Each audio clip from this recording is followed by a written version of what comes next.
vai compartilhar conosco aí uma palavra. Eu quero orar por ele.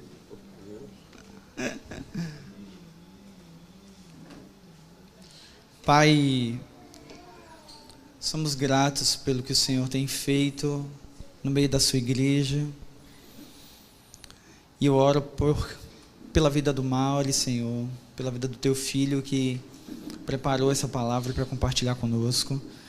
Nós pedimos que o seu Espírito continue empoderando, fortalecendo, conduzindo, fazendo com que ele, a cada discernir dessa palavra, compartilhe com sabedoria, e que o Senhor possa fortalecê-lo em estatura, em graça, no conhecimento do Filho de Deus, para a glória de Deus Pai. É isso que nós oramos e te agradecemos em nome de Jesus. Amém.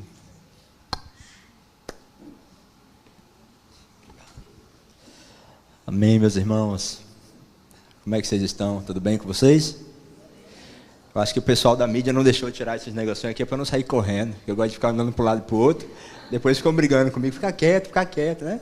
Foi a estratégia, agora que eu estou pensando aqui. A gente tem vindo numa construção de palavras, e mesmo sem combinar, na verdade, né? Mas a gente tem falado muito sobre coisas parecidas e sobre o mesmo aspecto, né? Sobre preparar um lugar para o Senhor. A Sava falou sobre renovar nossa mente, né? A gente tem construído esse caminho. O Rodrigo falou sobre isso também, sobre buscar a presença. E hoje eu queria continuar compartilhando com vocês um pouco mais sobre isso, né? Mas antes de compartilhar com vocês coisas novas, eu queria lembrar com vocês o que Sava falou no domingo anterior, né? Porque aquilo ficou no meu coração e ficou na minha mente durante a semana, e eu fiquei pensando. Eu falei, não dá para falar outra coisa senão cooperar com isso. E Sava falou sobre Romanos capítulo 12, né? Quando ele vai dizer, olha, ofereçam os vossos corpos como sacrifício. Só para saber se vocês já estavam prestando atenção no dia. Ofereçam vossos corpos como sacrifício vivo, santo e agradável ao Senhor. Né? E aí Sava foi falando sobre isso, que ele acha interessante, e ele trouxe isso para a gente, como Paulo inverte a ordem ali, né? Primeiro ele fala sobre, por tudo aquilo que o Senhor tem dado, pelas suas misericórdias, por causa disso, então, ofereçam ao Senhor o vosso coração, o vosso corpo como sacrifício vivo. Ele trouxe para a gente esse pensamento de que, olha, para oferecer algo ao Senhor, não deve partir de nós, mas deve partir do próprio Senhor e pelas misericórdias e os caminhos do Senhor que Ele tem nos chamado para andar. Então, a partir desse ponto, o Sava trouxe sobre a renovação da nossa mente, né? Sobre o que significa renovar nossa mente. O texto continua dizendo, olha, não tomem a forma desse mundo, ou não vos amoldeis com esse mundo, não tomem o molde desse mundo, mas transformem a vossa mente pela renovação, né? E aí Sava trouxe até a respeito de Roma, né? Que ele estava falando que, obrigado, meu querido, quando você casar, a mulher é sua. Achei que ela fosse falar alguma coisa, mas não fala não. Já é dele, né? Que o Senhor abençoe mais seu casamento, então. Então, Sava trouxe para a gente a respeito do ambiente que estava em Roma, e que havia uma necessidade daquela igreja inteiramente renovada, porque existia um mundo ao redor que era totalmente contrário àquilo que a igreja pregava, aquilo que Paulo anunciava através do evangelho, aquilo que os irmãos viviam. Por isso, uma necessidade de renovar a mente. Porque renovar a mente tem a ver com não pensar mais com as coisas que estão de fora, mas renovar o meu entendimento, como o texto vai dizer, através de Cristo. Então, renovar a minha mente tem a ver com mudar a perspectiva, não a partir do que está fora, mas mudar a perspectiva de acordo com aquilo que é eterno e celeste. Então, Paulo vai nos instigando a viver isso, e Sava foi trazendo isso para a gente. Sava foi trazendo para a gente sobre não tomar, né, a forma desse mundo, e ele trouxe algumas perguntas que ele falou, o que vocês estão buscando, né, qual o rumo ou as metas da vida de vocês, né, qual o valor da nossa vida, né? Sava trouxe essas perguntas, e essas perguntas ficaram martelando no meu coração essa semana, né? Fui ouvir de novo e ficou na minha cabeça ali, o que é que você tem feito da sua vida, né? E eu comecei a pensar sobre isso, que se é preciso que eu renove a minha mente, por conta das coisas que estão fora, isso quer dizer que a minha mente está sendo infectada pelas coisas que estão fora. Está sendo influenciada pelas coisas que estão fora. Por isso eu preciso renovar a minha mente, né, com base na fé. Então, se a minha fé ela pode renovar a minha mente, isso quer dizer que a minha mente também pode influenciar na minha fé. Quer dizer que a minha mente desalinhada, a minha mente fora do prumo, a minha mente cheia das coisas que estão fora, pode balançar a minha fé. E como está a minha fé? Aí a cabeça já era, né, filha?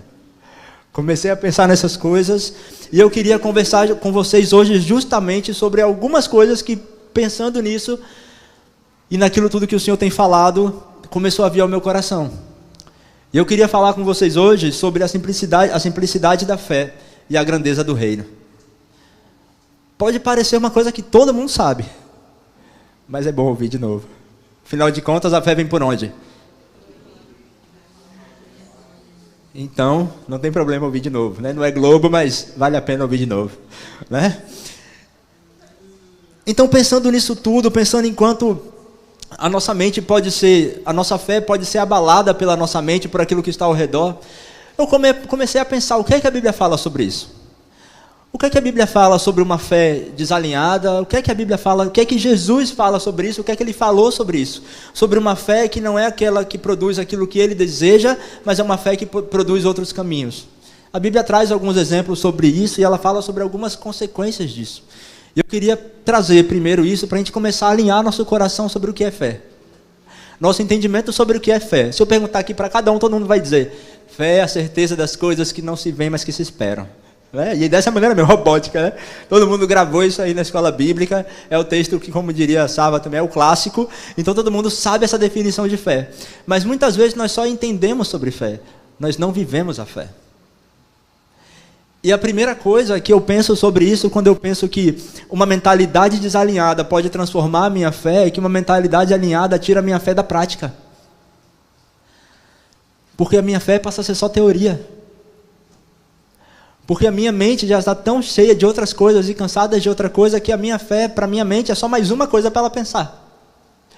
E a minha fé passa a ser aquilo que eu entendo, aquilo que eu penso, conjunto de pensamentos, e a minha fé deixa de ser ações. E se a gente for olhar para o Evangelho, a fé ela nunca foi dita em palavras. A fé foi sempre expressada em ações. E pensando nisso tudo, eu comecei a pensar um pouquinho que existe dentro do coração do homem. Deixa eu ver a hora aqui, porque se deixar fica até amanhã. Tem problema não, né? Não. Oi? Alguém disse que não. Então, existe um desejo, Eclesiastes 3 vai dizer que existe um desejo pela eternidade colocada dentro do coração do homem, sim ou não? Eclesiastes 3:11. E quem colocou esse próprio desejo e quem colocou esse desejo em nós foi o próprio Deus. Então existe dentro do homem uma disposição natural em buscar alguma coisa, em crer alguma coisa, em acreditar em alguma coisa. Sim ou não? Todo mundo passa por isso ou só eu? Existe uma necessidade de acreditar, ou eu acredito na minha mãe. Primeiro já começa quando é guri, né? Quando é criança. Primeiro começa acreditando nos pais, né? Meu papai e minha mamãe são exemplos de verdade absoluta, né? Eu tenho mania de fazer brincadeira com o Manu, cara, e isso foi péssimo.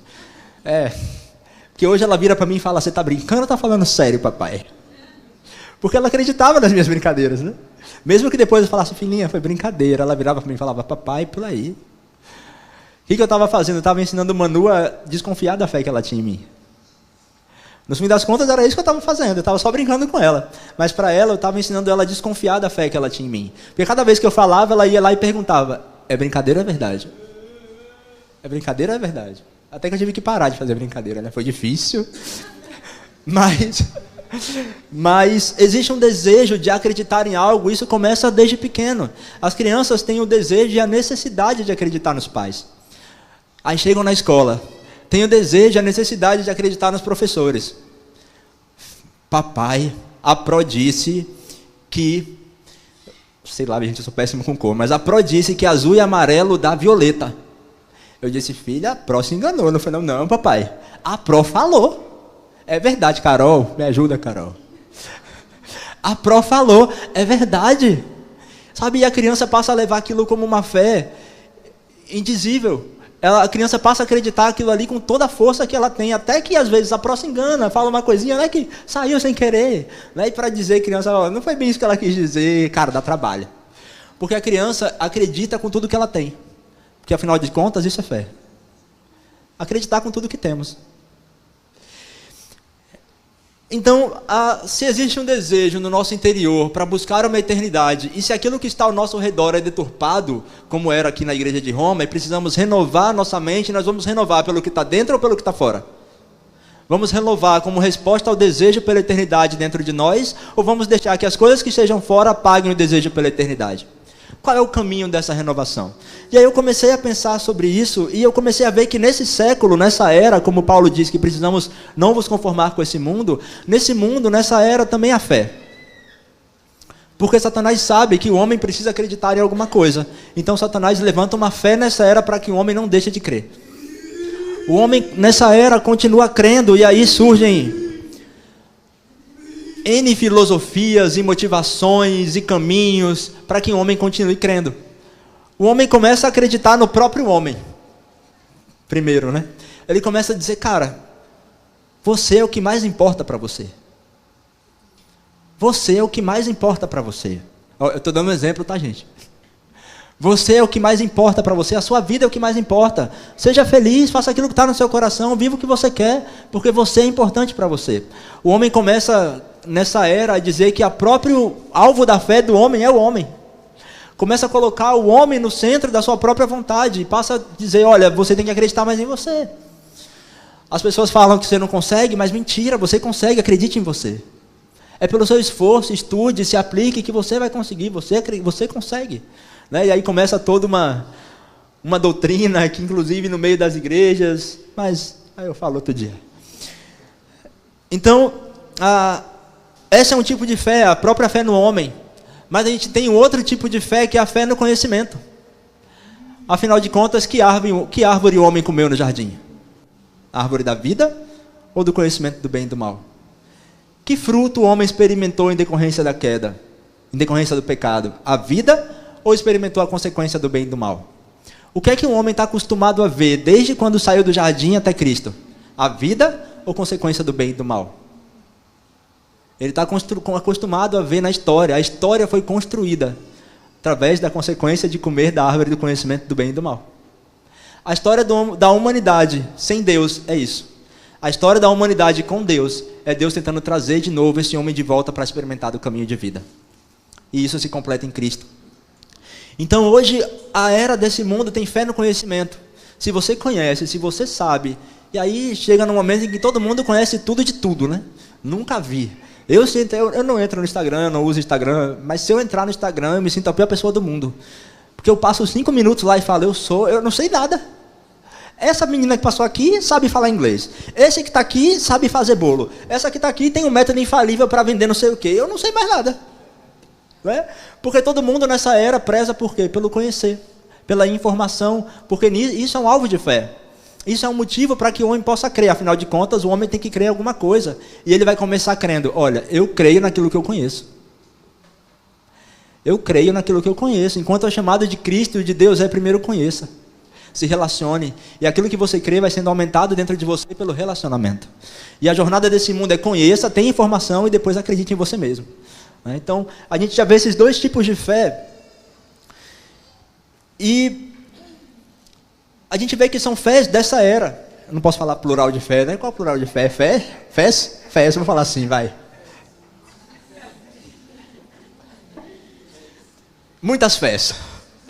Então, as variedades de fé dessa era tentam ludibriar o nosso entendimento. Por isso que é preciso que nós renovemos o nosso entendimento. E por isso que o nosso entendimento tem a ver com a fé. Porque com o entendimento renovado por Cristo Jesus, a nossa fé não vai ser mais uma fé dessa era, mas vai ser a fé que Ele deseja que eu tenha desde a eternidade. Claro? Beleza? Sim ou não? Só para vocês participarem, gente, comigo. Então eu queria que vocês abrissem a Bíblia em 1 Coríntios capítulo 15. E deixassem o dedão nela aí, que a gente vai passear muito pela Bíblia hoje, tá?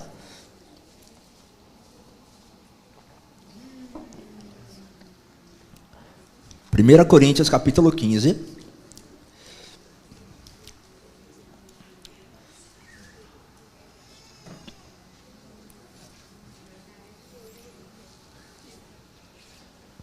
Todo mundo achou? Quem achou, diga amém. Quem não achou? Não, escola bíblica. Quem não achou, domingo de manhã aqui 9 horas, viu? Pelo amor de Deus. 1 Coríntios capítulo 15. A gente vai ler um pouco do capítulo 15, mas a gente vai pular alguns momentos aqui, tá bom? Então eu queria, no versículo 19, ler com vocês. Se a nossa esperança em Cristo é apenas para essa vida, somos mais dignos de compaixão entre todos os homens. Eu gosto mais dessa tradução aqui. Se somente para esta vida que temos esperança em Cristo, somos os mais miseráveis de todos os homens. Paulo aqui está vindo combatendo uma doutrina que estava vigente na igreja de Corinto e na igreja da época. Ele fala isso para outras cartas, tem outras cartas também. Uma doutrina de que, olha, não existe mais ressurreição. Não existe, não precisa de ressurreição. Você precisa conhecer, o gnosticismo começou aí, você não precisa pensar nas coisas do futuro, seu conhecimento já é suficiente. Né? E Paulo vai combatendo isso em algumas cartas, e aqui, desde o capítulo anterior, Paulo está combatendo isso, dizendo, olha, ok, vocês estão dizendo que não tem ressurreição. Tá, então vamos lá. Se a gente crê que Cristo ressuscitou, e vocês estão dizendo que não tem ressurreição, isso quer dizer que Cristo continua morto. Se Cristo continua morto, quer dizer que nós esperamos em Cristo apenas nessa vida, porque se não tem ressurreição, de que adianta? De que adianta pensar no reino futuro, no reino vindouro, no reino de não há morte? Porque se não tem ressurreição, vou experimentar isso como? Aí Paulo está dizendo, olha, mas se você crê em Cristo apenas nessa vida, você é miserável. Somos os mais miseráveis de todos os homens. E sabe o que é crer em Cristo apenas para essa vida? É crer em uma fé deturpada. Sabe o que significa crer em Cristo apenas nessa vida? É simplesmente falar, Senhor, eu sei que o Senhor pode me dar um bom casamento. Eu quero viver a minha vida para que o Senhor me dê um bom casamento. Acreditar em Cristo apenas nessa era é viver, Senhor, eu sei que o Senhor pode me dar um bom trabalho. E eu vou viver a minha vida buscando o Senhor para o Senhor me dar um bom trabalho. Viver apenas nessa vida, acreditando em Cristo apenas nessa vida é falar, Senhor, eu sei que o Senhor pode me dar uma boa família. Por isso eu vou buscar o Senhor para ter um bom casamento, uma boa família. Mas é viver esperando Cristo apenas nessa era. Onde está a esperança eterna? Onde está a ressurreição? Onde está o conhecer ao Senhor e o poder da sua ressurreição? Esse é um tipo de fé que Paulo vai dizer que somos miseráveis se vivemos nessa fé. Onde está a fé verdadeira? Não era essa.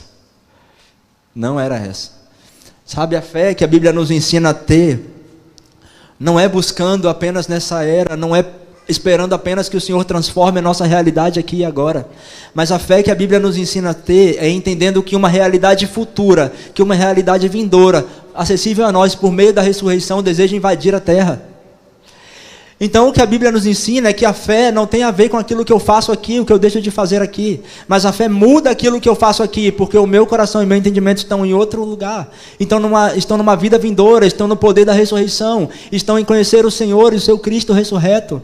A esperança que eu tenho não são nos meus dias aqui, mas a esperança que eu devo ter deve estar nos dias em que Ele estará aqui, como nós cantamos. Que Ele virá e que Ele trará consigo a recompensa. Sabe qual é a recompensa, querida? Não é só uma coroa de ouro, essa é a menor delas. A maior da recompensa é simplesmente o nosso Cristo e o seu Deus estar conosco no meio da cidade santa. Não tem outra recompensa melhor. A nossa recompensa está em ver o amado das nossas almas na nossa frente. Ver aquele que desejamos na nossa frente. Nós ansiamos. Quantos de vocês já se perguntaram ao longo da jornada como era Jesus? Quantos já se perguntaram? Como era Jesus? Nossa esperança está em que nós vamos ver quando Ele vier.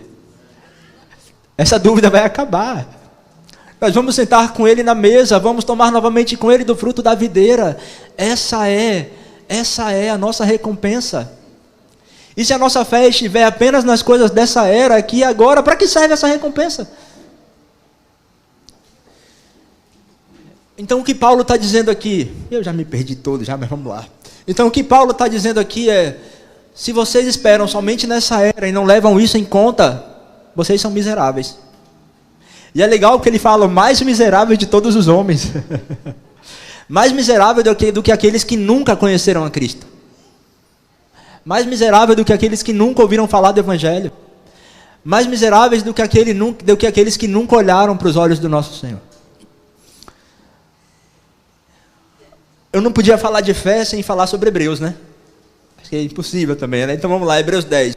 Ah, achei que era Hebreus 11, né? Enganei todo mundo. Hebreus 10.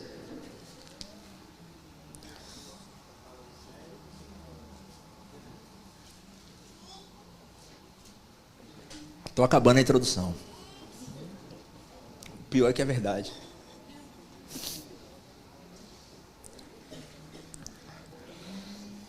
Hebreus 10, versículo 32 vai dizer: porém, lembrai-vos dos primeiros dias em que foram iluminados.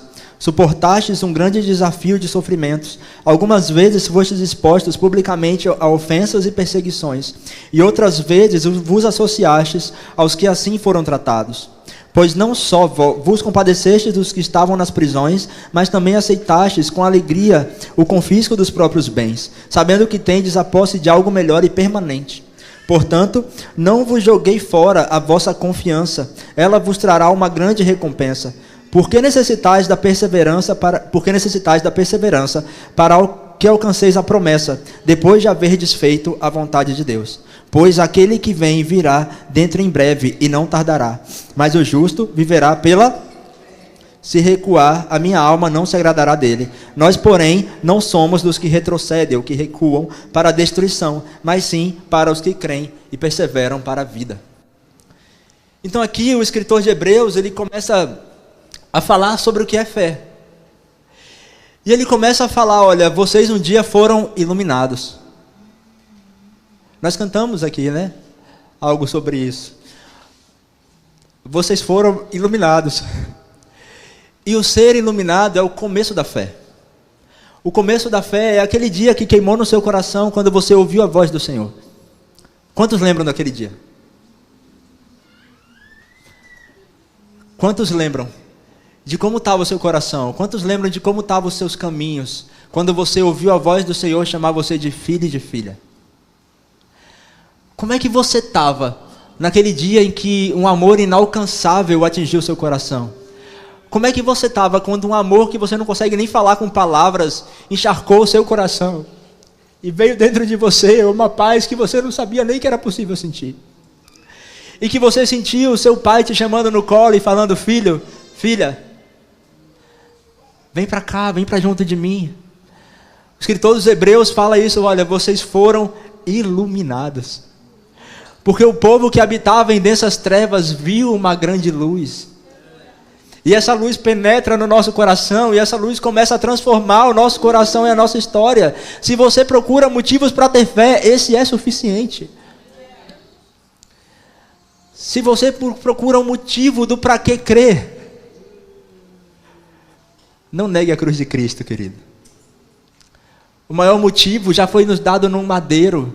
O maior motivo já nos foi dado quando vimos o nosso amado pendurado naquela cruz. Quando os homens zombavam dele e diziam: salva de si mesmo. Mas mesmo assim ele viu o pai virando de costas para ele, porque o pai não podia compactuar com o pecado. E ele se fez pecado, ele não tinha. Mas ele se fez pecado numa cruz, se fez rejeição do próprio Deus. E mesmo assim ele disse: pai, está consumado. E sabe o que me marca? É lembrar que um pouco antes disso ele estava orando: Senhor, nenhum daqueles que o Senhor me deu, nem aqueles que ainda haverão de crer, vão se perder. Antes de ir para a cruz, ele já estava orando por mim e por você, para que a nossa fé não desfalecesse. E na cruz, a única coisa que ele fez foi dizer: Senhor, está consumado. É nisso que eles vão crer. É nisso que eles vão crer. É aí que eles vão experimentar a minha vida, não somente os meus que estão aqui agora, mas os que haverão de crer um dia lá em Salvador, num lugar chamado Casa Farol. E ele se entregou a si mesmo. E se isso não é suficiente para iluminar o nosso interior e nos fazer queimar em fé, sinto-se informar que você não vai achar nada em outro lugar que supere isso. Nada. Nem no Instagram. E o texto continua dizendo: olha, vocês foram iluminados, e por vocês terem sido iluminados, vocês suportaram grande perseguição e angústia. E aí a Bíblia começa a dizer sobre obras da fé. Hã? Como assim? Nesse texto? Obras da fé? Sim, obras da fé. Tiago fala, olha, uma fé sem obras é? Então o texto vai começar a falar da fé, das obras da fé desses homens, porque vocês foram perseguidos, encarcerados, e vocês mesmos não foram, vocês assistiram, vocês foram acompanhar, vocês foram cuidar os que assim fizeram. Obra da fé. Não amar a própria vida, mas saber que a vida do outro, por meio de Cristo, é muito mais importante que a nossa. Obra da fé.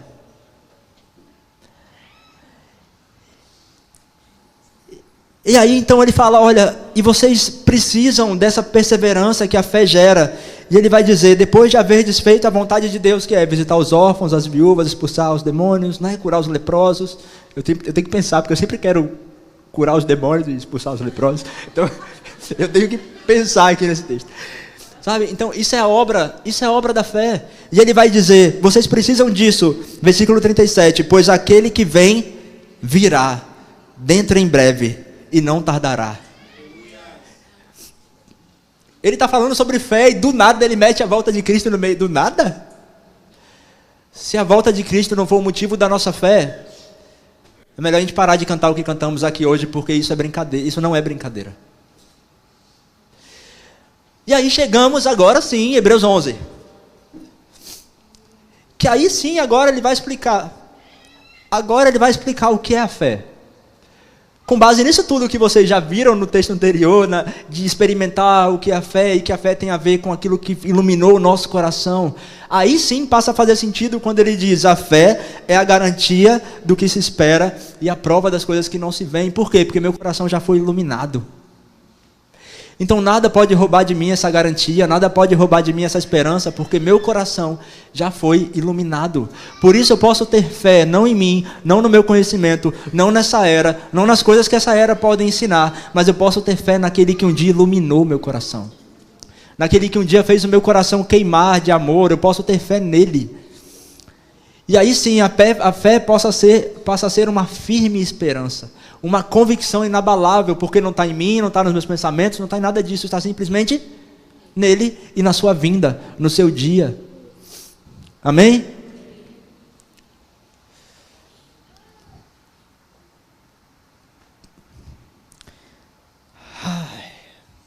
E aí eu queria continuar com vocês, volta lá em 1 Coríntios 15, que eu falei que a gente ia ler bastante hoje.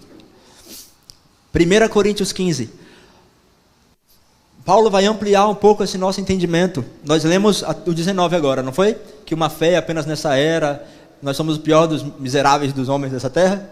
Então Paulo vai continuar dizendo, mas se na verdade Cristo ressuscitou dentre os mortos, sendo ele o primeiro entre os que faleceram, porque assim como a morte veio por um homem, também por um homem veio a ressurreição dos mortos. Pois, assim como em Adão todos morremos, do mesmo modo em Cristo todos serão vivificados. Cada um, porém, na sua vez. Cristo primeiro e depois os que lhe pertencem na sua vinda.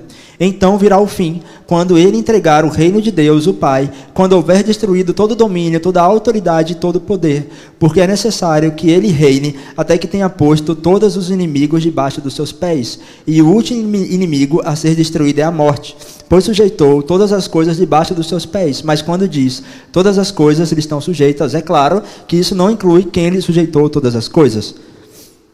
Quando todas as coisas lhe estiverem sujeitas, então o próprio Filho se sujeitará àquele que todas as coisas lhe sujeitou, para que Deus seja tudo em todos. Então Paulo aqui, ele fala antes, olha, se você tem fé apenas nessa era, você é miserável. Então Paulo vai dizer o que é não ter fé nessa era. Não ter fé nessa era é crer na ressurreição, crer no poder da ressurreição. É crer que o Deus que ressuscitou Cristo dentre os mortos ainda opera hoje, e que ele virá sujeitar todas as coisas debaixo dos seus pés, e que o último inimigo que será sujeitado é a morte. É a consequência do pecado. E ele vai sujeitar esse inimigo diante dos seus pés, e o próprio Cristo vai pegar todas essas coisas e falar, Pai, eu sujeito tudo isso a você. E ele mesmo vai se sujeitar ao próprio Deus. É nisso que deve estar a nossa fé. Paulo já fala, olha, se você crê nessa era, você é miserável. Creia nisso que eu estou dizendo agora. E sabe de uma coisa, não foi só Paulo que falou isso. O próprio Jesus agiu assim também com os discípulos. E ele começou a ensinar isso para os discípulos. Eu queria, para terminar a metade, eu queria falar com vocês sobre isso. Se não der, eu termino outra parte da grandeza do reino, que eu não cheguei nem perto ainda no no outro domingo. Mas o próprio Jesus mostra isso para os discípulos. Mostra para os discípulos de que a fé nessa era não tem proveito nenhum. Vamos ver isso rapidinho? Abre comigo lá em Mateus. Eu já estou na segunda página, está acabando. Mateus, capítulo 17.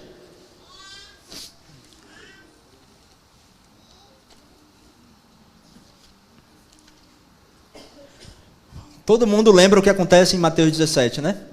Transfiguração. Os discípulos sobem no monte com Jesus, Pedro, Tiago e João. Daqui a pouco começa a ficar tudo claro, parecendo que era dia, mas era de noite, né? Minha interpretação aqui. Parecia que era sol de meio-dia, mas era de noite. Daqui a pouco Jesus se transforma, muda todo o seu ser, e daqui a pouco descem Moisés e Elias, eles começam a conversar com Jesus e... Nossa! E os discípulos falam, Senhor, quer que a gente faça uma casa aqui, uma cabaninha aqui para o Senhor, para Moisés e Elias? E eles descem do monte, e quando eles descem do monte, tem um homem lá que o filho está endemoniado, e ele já tinha levado para os discípulos, e os discípulos não conseguiram curar. E aí Jesus vai e fala, olha... até quando eu sofrerei? Até quando vocês me farão sofrer? Pela pequenez da nossa fé, pela incredulidade de vocês. Até quando vocês vão fazer isso comigo? Por isso vocês não puderam curar, porque a fé de vocês é pela incredulidade de vocês. E aí o versículo 20 vai dizer... Ele lhes disse, isso aos discípulos, né, que perguntaram, Senhor, por que nós não podemos expulsá-lo? E ele lhes disse, por causa da vossa pequena fé, pois em verdade vos digo que se tiverdes fé do tamanho de um grão de mostarda, direis a esse monte, passa daqui para lá, e ele passará, e nada vos será impossível. Espera aí que agora Tico e Teco estão em conflito aqui. Ele está falando que a gente não pôde expulsar o demônio, que os discípulos não puderam expulsar o demônio por causa da fé pequena, e depois ele fala que se tiver fé do tamanho de um grão de mostarda, vamos dizer ao monte vai, e ele vai? Uma fé pequena não é uma fé de um grão de mostarda? Como assim? Mas o grão de mostarda não é menor das hortaliças? Não é o menor grão que tem? E como uma fé pequena não quer dizer essa fé? Não entendi mais nada. Na verdade, o que ele está dizendo é, a fé que vocês têm está apenas nessa era. Por isso vocês não têm fé do tamanho de um grão de mostarda. Porque se vocês tiverem fé do tamanho de um grão de mostarda, naquilo que o meu Pai está fazendo e que vai vir, vocês vão dizer, esse monte vá, e ele vá. Nossa fé é pequena, e a fé dos discípulos era pequena, porque eles estavam esperando em Jesus apenas para aquela era. Eles estavam apenas esperando o libertador de Israel. Eles estavam apenas esperando o cara que ia salvar Israel da mão de Roma. Eles estavam esperando apenas naquela era. E Jesus tinha acabado de dizer no capítulo 16, Jesus tinha acabado de dizer para eles, olha, Senhor, Jesus disse, olha, importa que eu vá para Jerusalém e o Filho do Homem será entregue na mão das autoridades e eles vão matar o Filho do Homem. Aí chega Pedrão e fala, que Senhor, vai nada, eu não vou deixar. Jesus vai lá e vira para Pedro e fala, Satanás, aparta-te de mim, para trás de mim. Porque isso só prova que a fé deles estava nessa era. A fé de Pedro estava nas coisas que Jesus iria fazer como sendo o Messias, livrar o povo de Israel. Por isso ele diz que a fé deles era pequena. Entende a diferença entre fé pequena e fé de grão de mostarda? Nossa fé é pequena quando cremos no Senhor apenas nessa era. Mas se cremos que aquilo que Ele falou acontecerá e que Ele virá e Ele estabelecerá o seu reino conosco, de que Ele deseja por isso, aí começamos a ter fé do tamanho de um grão de mostarda. A grande questão não é no volume da nossa fé. A grande questão está onde está a nossa fé. Nessa era ou na que virá. Tem mais vários textos, todo mundo sabe quando o Pedrão vai lá, Jesus fala para os discípulos, olha, seguem, podem ir, eu vou ficar aqui um pouquinho ainda. E aí eles pegam o barquinho deles, vão atravessando o mar e vem uma tempestade terrível, e ondas e muita coisa. E aí Jesus pega e do nada aparece no meio do mar. Eles começam a falar, é um fantasma. Se fosse na nossa época, ia falar, é um zumbi de The Walking Dead. Né? E Jesus começa a dizer, olha, sou eu, não temam, sou eu.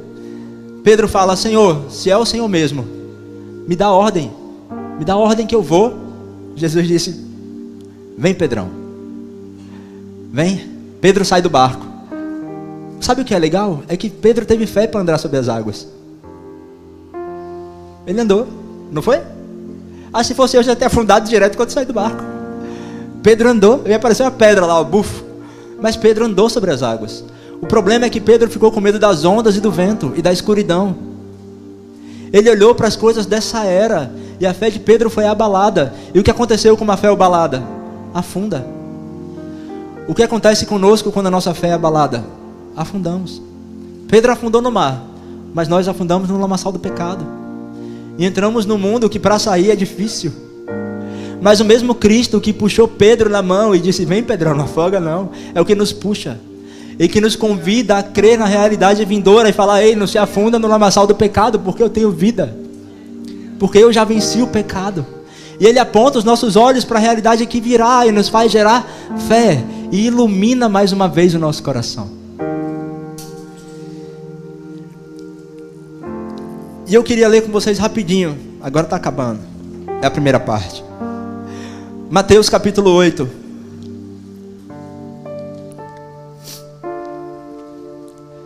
Sabe, existem nas escrituras homens e mulheres que mesmo sem entender nada sobre judaísmo, mesmo sem entender nada sobre a Torá e a lei, acreditaram em Cristo e na realidade eterna. Eu queria ler com vocês. Já que a fé vem pelo ouvir, vamos ouvir.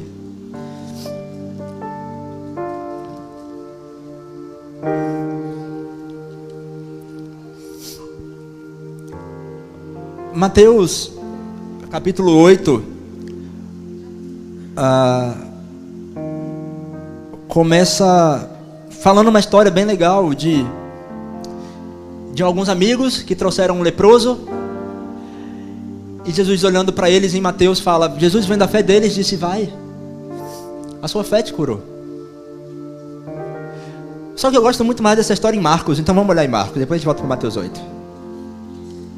Marcos capítulo 2. É a mesma história, tá? Marcos traz com mais detalhe. Então vamos viajar na história. Alguns dias depois, Jesus entrou outra vez em Cafarnaum e souberam que ele estava em casa. Muitas pessoas reuniram-se ali a ponto de não haver nem mesmo diante da porta um lugar. E ele lhes anunciava a palavra.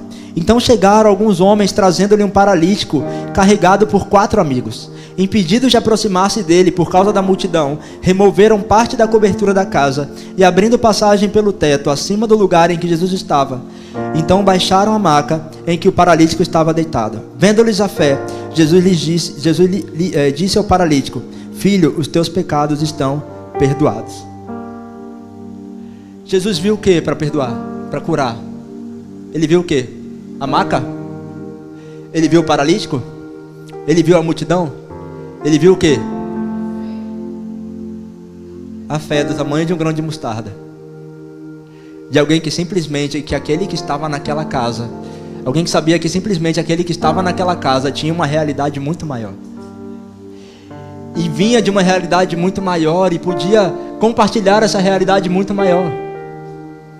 Ele teve fé do tamanho de um grão de mostarda. E Jesus disse para ele: sua fé te salvou, seja curado. Vamos voltar para Mateus 8.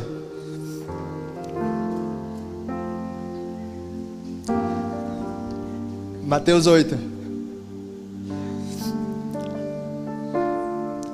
Versículo 5 vai dizer: assim que Jesus entrou em Cafarnaum, um centurião aproximou-se dele rogando. Centurião é alguém de Jerusalém, não? Centurião era alguém do exército de Roma, provavelmente alguém de um outro império que Roma sujeitou, mas não era alguém de Jerusalém. Não sabia nada sobre o Messias e nem sobre o que havia de vir. E ele se aproximou dele rogando: Senhor, o meu servo está em casa deitado, paralítico, sofrendo horrivelmente. Jesus lhe disse: eu irei e o curarei. O centurião, porém, lhe respondeu: Senhor, não sou digno de que entres debaixo do meu teto, mas somente diz uma palavra e o meu servo será curado. Pois eu também sou sujeito à autoridade, e eu tenho soldado as minhas ordens, e digo a este: vai, e ele vai, e a outro: vem, e ele vem, e ao meu servo: faz, e ele faz. Ouvindo isso, Jesus ficou admirado e disse aos que seguiam: em verdade vos digo que não encontrei ninguém com tamanha fé em Israel.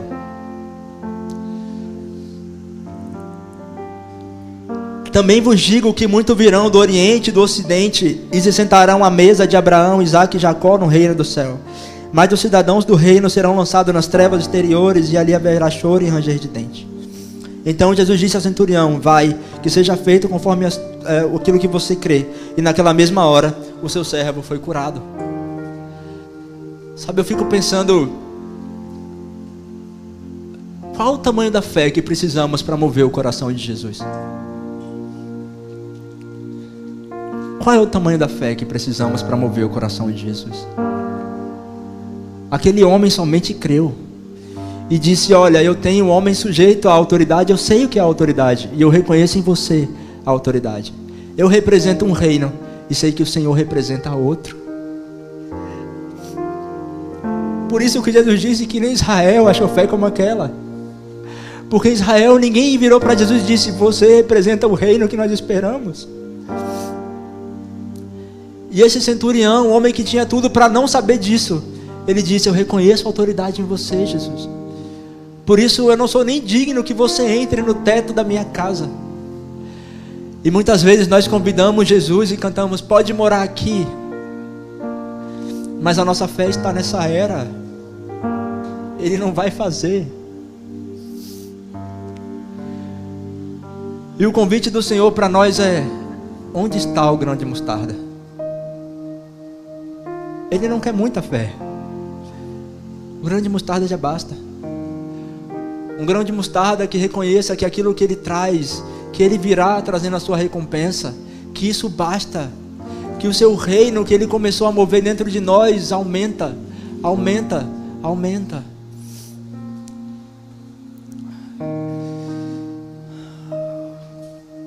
No versículo 18 vai dizer: enquanto ainda lhes dizia essas coisas, chegou um dos chefes da sinagoga e ajoelhando-se disse: minha filha acaba de morrer, mas vem, impõe-lhe as mãos e ela viverá.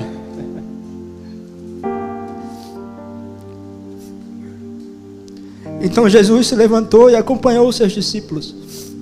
E certa mulher que por 12 anos sofria de uma hemorragia aproximou-se por trás de Jesus e tocou a orla do manto, porque dizia consigo mesma: se eu tão somente tocar no seu manto eu ficarei boa. Mas Jesus, voltando-se e vendo-a, disse: ânimo, filha, a tua fé te salvou. E desde aquela hora a mulher ficou boa. Quando Jesus chegou à casa daquele chefe, viu os flautistas e a multidão e alvoroço, disse: retirai-vos, pois a menina não está morta, mas dorme. E eles riram. E depois que a multidão foi retirada, Jesus entrou e tomou a menina pela mão, e ela se levantou, e a notícia se espalhou por toda aquela cidade.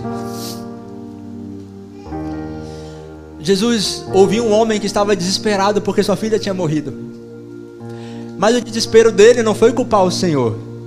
O desespero dele foi se lançar diante de Jesus e falar: minha filha morreu, mas se você vier, eu sei que ela apenas vai dormir. Enquanto ele estava ouvindo, atendendo um coração cheio de fé, desesperado, ele encontrou uma mulher que nem esperou Jesus parar, mas se comprimiu no meio da multidão e simplesmente falou: se eu tocar na borda do vestido, naquele fiozinho que está descosturando ali, se eu tocar ali, já vai ser suficiente, porque eu sei quem é Ele. É Ele. Eu acho que aquela mulher pensou assim: eu já gastei tudo, já gastei dinheiro, já gastei tudo que eu tinha, eu estou impura, eu estou menstruada eternamente há 12 anos, e se eu tocar nele, e se não for ele, o máximo que vai acontecer, eu serei apedrejada. Mas ela falou: é Ele. Acho que ela pensou assim: é Ele, é por Ele que eu estou gastando a minha vida, é por Ele. E ela correu e tocou, e ele disse: filha, a tua fé te salvou.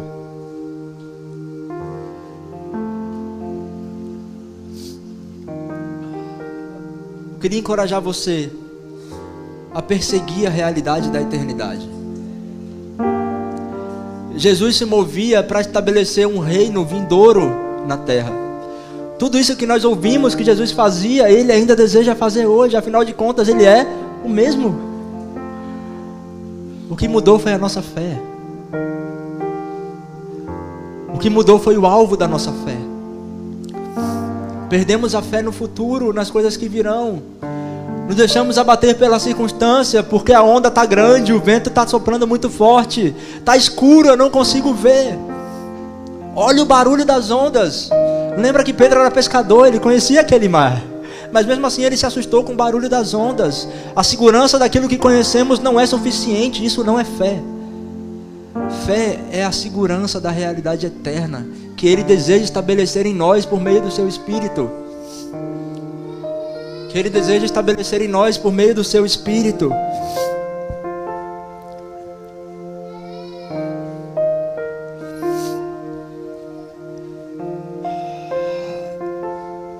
Existe uma jornada de fé para nós. O Evangelho é um caminho para viver em fé. O Evangelho não é um chamado para viver naquilo que conhecemos em teoria, mas o Evangelho é um chamado para vivermos em prática aquilo que experimentamos. O Evangelho é uma chamada para praticarmos aquilo que temos ouvido e visto do nosso Senhor. Se temos orado e cantado sobre um reino vindouro, por que não colocamos lá a nossa esperança? Mas por que queremos continuar do nosso próprio trabalho, do esforço do nosso braço? Porque queremos continuar sendo ídolos de nós mesmos. O chamado do Evangelho é reconhecer que é Ele, simplesmente Ele, que Ele é o motivo dos nossos dias. Eu queria que você abaixasse sua cabeça e que você começasse a dizer para Ele onde você tem colocado a sua fé. Agora eu quero só te falar uma coisa. Ele conhece o seu coração. Por isso, pode ser sincero.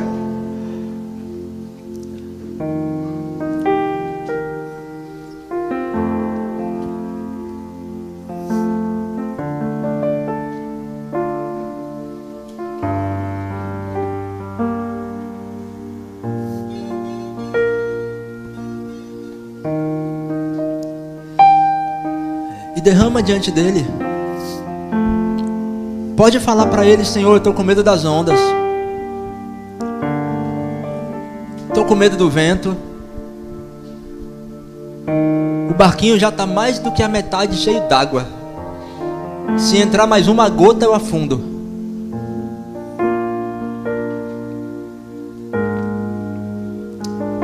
Mas eu sei que é o Senhor que está andando sobre as águas. E eu sei que isso só é possível por causa do seu reino, por causa da glória que o Senhor tem junto com o Pai. E eu sei que o Senhor está com mais vontade do que eu de estabelecer o seu reino aqui. Por isso, Jesus, não olha para as minhas fraquezas.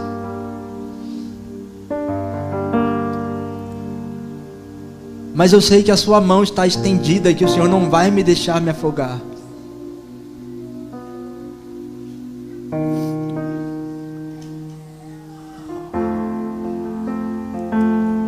Pode ser sincero e dizer: Senhor, a minha fé está no lixo. Estou tão ferido, tão machucado com tanta coisa que eu não sei nem o que é fé.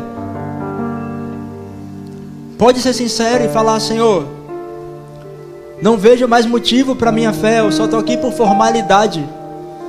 Só estou aqui porque eu não tenho nada melhor para fazer no domingo de manhã.